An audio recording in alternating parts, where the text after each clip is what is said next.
माया दयावरी फार धावे चाले मागे मागे सुख दुःख साहे अंगी।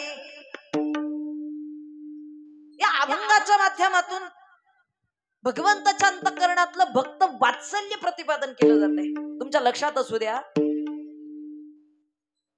भगवान परमात्मा आपल्या भक्ताकरिता भोळा आहे, आपल्या भक्ताकरिता आपल्या दासाकरिता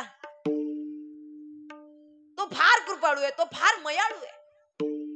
कारण देव आपली आई आहे। देव काय आपला दुश्मन आहे का? काही शत्रू आहे का? असं तरी करा हो निदान।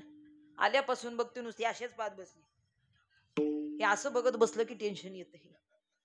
हो नाही म्हणून मुक्त। देव आपला शत्रू नाही, देव आपला वैरी नाही। आपण काही विरुद्ध पक्षातली माणसं आहोत का? बोला ना।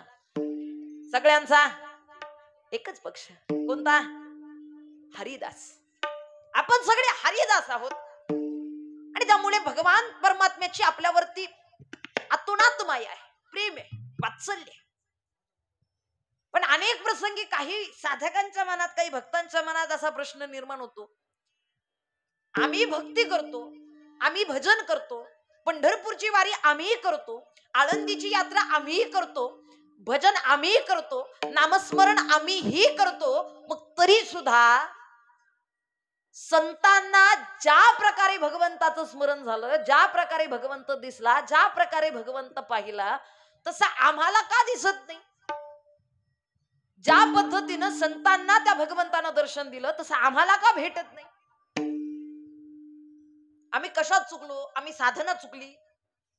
काय चुकलं आमचं? कलियुगाची साधना फार सोपी आहे, फार सोपी आहे। प्रत्येक युगायुगा अंती साधना बदललेली आहे। भगवंताच्या भक्तीमध्ये त्याला प्राप्त करण्याची साधना बदललेली आहे। कृतयुगामध्ये ध्यान धारणेनं भगवंताला प्राप्त केलं जात होतं। ऐकताय ना तुम्ही सगळे? कृतयुगामध्ये ध्यान धारणा करून भगवंताला प्राप्त केलं जात होतं, कारण त्यावेळी तितकं आयुष्य त्या ठिकाणी प्राप्त होतं, 10 लाख वर्षाचं जीवन। नंतर त्रेताल युगामध्ये योग याग विधीनं भगवंताला प्राप्त केलं जात होतं। द्वापार युगामध्ये सेवेनं भगवंताला प्राप्त केलं जात होतं। आणि आता कलियुगामध्ये, कलियुगा माझी करावे कीर्तन, दे